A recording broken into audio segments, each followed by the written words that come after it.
but Team Terada versus Team XeroState is about to be on the way here pretty soon. We got the beautiful faces here. So obviously, as you can see, the low-flying French phenom, I like to call him. Team Terada is going to be that top left. You're going to see Team XeroState on the top right, and then you have their community members bottom left and bottom right. So let's go ahead and I keep forgetting. We got Macklin, which is going to be bottom right, and then we have Magishell on bottom left. So you see Magishell is going to be in that Battle Defender, and then you actually have XeroState in the Battle Defender, and then you have Macklin in the Gladius, and then Terada is going to be in the Gladius as well. So it's definitely going to be a battle. Yeah, for sure. And as a reminder to everyone, make sure you're looking at XeroState's screen. You can see that Tobii Ghost little circle thing going around. A little bit hard to see, it's a little bit light, but you can see it there. And what you want to be watching is you want to be watching how they're dealing with their ammo. You want to be watching when they're looking at their shields. You're going to be watching when they're target switching, when they're using their missile targeting. I mean, what you're going to be able to tell from the Tobii is just really how these guys fly. So make sure you're paying attention to that, especially as you can see that XeroState is, of course, in the Defender. Yep. And I'm very excited to see this. So matchup is going to be coming soon. We're going to get a countdown here. Everybody is ready to go. So, you know, I mean, you can still see it once you zoom in a little bit. I think it's very integrated very well. And that's one thing I like about the Tobii Ghost is that you can actually change the opacity of it. You can change the the colors of it, whatever you're comfortable with, especially like if you're like in a planet that's like super bright yellow, like I think it's Ariel, I believe. That moon is hella like yellow. It looks like a big block of cheese. Like, you can always change it to like a different color so you're able to see that Tobii Ghost a little better. So guys, match number 3, Terada versus Team XeroState is coming up here very shortly. As soon as Terada gets in position. Thank you guys so much for hanging out with us. I hope you guys enjoyed today's show.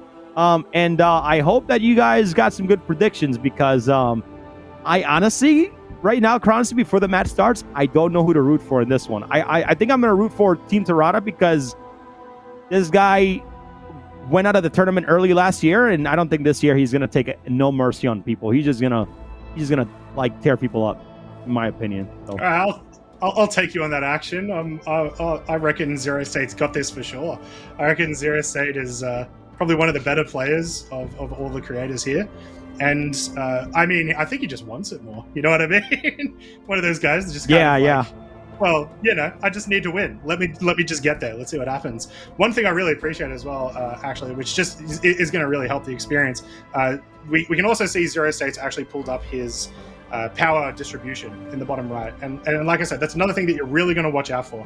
It's not just turning. It's not just shooting. It's making sure you've got your power distribution right. It's making sure you've got your shields good. Dude, I mean, I'm not gonna lie to you. I think the ultimate, like, just the way that you want to fly combat in this game, man, is having a Tobii. Obviously, you want your head and eye tracking. Tobii is great.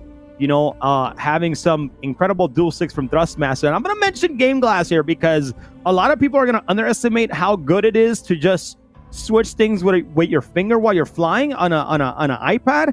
Just to mention a little bit, like those 3 all together, man, it's like the ultimate experience in how to play Star Citizen. So a little mention there on Game Glass, I'm sorry, but I think like having those 3 together, man, especially having that functionality is going to be crazy. So anyways, match number 3 is about to start. Kranzi, I'm going to give the countdown one more time, and I think we're going to take it underway. So make sure, oh man, it's going to be a good one, man. It's going to be a good one. Excited to see Kranzi, are you ready to roll? Let's see some missiles launch off. Oh yeah, let's go. some missiles, some EMs. All right, here we go. All right, match number 3 on my go in 10, 9, 8, 7, 6, 5, 4, 3, 2, 1, go! All right, here we go. Teams should be getting up, underway, and their liaisons are telling them you are good to go. Now they're going to meet up in the middle of the matchup here. Kranzi, I'm going to let you start off with this one, man, and break it down for us so that way, the viewers at home know what's happening during these matches. You're above me now? Yeah, so we've got a lot of altitude gaining immediately. I was kind of hoping, especially with Terada, that we'd have a little bit more low-flying combat. But of course, you want to get up there, make sure you've got some range as they head on in. Now, it's going to be a little bit before they can see each other, although they're sending out pings, actually. I don't think we saw that at all the last match. So they're going to send out pings, see if they can find where the targets are, and see if they can get the run on them. Yep, I mean, I agree here, but match. Yeah, they're definitely much different. I think they're being a little bit more careful here. And you see Team XeroState, they're looking for, for their other teammates. They need to be able to see the packages right in front of them, right? So the packages they see, Magicel and Terada, they got it pointed out, and all he has to do is just stare at him with the Tobii Ghost and have them lock them in rage. And there he goes on Magicel, getting the missiles locked in and missiles away here, Croncy. Coming down from the top as well, which I actually think might have been a legitimate strategy because they might not be able to see the defender from that far away. The Terada's caught on, and the fighting has begun. We've got shooting coming in against Magicel from XeroState here, and they're already shielded down, and down goes Magicel. That was super quick. Now they're onto Terada. They're going to absolutely pound this. It's already a 2v1. That is absolutely insane. It looks like getting that atmosphere really did actually work. I'm kind of surprised a little. And you can see Terada Shield's we're gonna have to down. This won't take too much longer. Yeah, we're going to have to take a look at that replay on, because I'm telling you right here, that positioning on Team XeroState, Magicel went way too far, got out of the positioning. I'm not sure if it was because of his speed, but that was unfortunate there. It's very tough there, Croncy, because like his positioning, where you're literally right in front of two people, Macklin and both XeroState took advantage of it, took him down super quickly. That was unfortunately positioning super dangerous there for Magicel, and that put him out super early in the matchup. It was, but look how long Terada is surviving for. I'm really surprised here. Although I guess I shouldn't be. He's an absolutely amazing pilot. This match is, I guess, not over yet. Terada might be able to pull this back and get that 2v1. I mean, look at the Gladius. He got a couple of good shots there just then on the Gladius for a while, and Terada's going to stay in the fight. I can't tell. I don't believe there's any red markers on his hull. It doesn't seem like there is. So Terada might be at full health as well.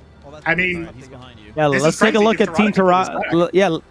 Yeah, let's take a look at Terada's screen, because I think that his maneuverability, I think Magicel just, unfortunately, Lockman got out of the position way too far away for Magicel for Terada to back him up out of that position, and he went way too far. But right now, they are coming back into, and Team Terada just looking. We're seeing a little bit of low flying here. He's being able to look left, look right, and overall, he's trying to get right back into the middle and hopefully maneuver away and then get into a position where he can definitely get some shots in. But missiles are on him right now, and he needs to shaft away. Croncy, man, he's trying to do it all by himself, and if he does, that's going to be legendary. I'm telling you. Oh, for sure. And also, always the entertainer had to do a little bit of low flying there for us as he was running away. But Terada now does have some damage. Looks like towards the rear, possibly the engines. Lots of damage coming in. This might be it for Terada. Look at all of that red. GG's. Yeah, that was definitely that's it. There we go. That was definitely a tough one, man. I mean, I wanted Terada to win that one, but I told you, man, XeroState, you cannot just you just can't count him out, man. He's very skilled. They know what they're doing. Him and Macklin really did a good job at keeping their position on top of Magicel, man. Magicel just went way too far out there. Croncy is just too much, and it's unfortunate that he got taken down there.